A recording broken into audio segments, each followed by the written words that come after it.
Today we're giving you a preview of an exciting upcoming CE webinar, Fecal Microbiota Transplantation, Why, When, and How, with expert Dr. Frederic Gaschen.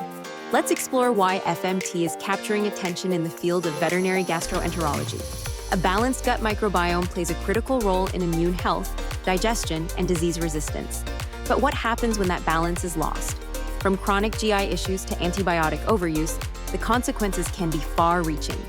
Fecal microbiota transplantation, or FMT, involves transferring beneficial gut microbes from a healthy donor to a recipient suffering from GI dysfunction.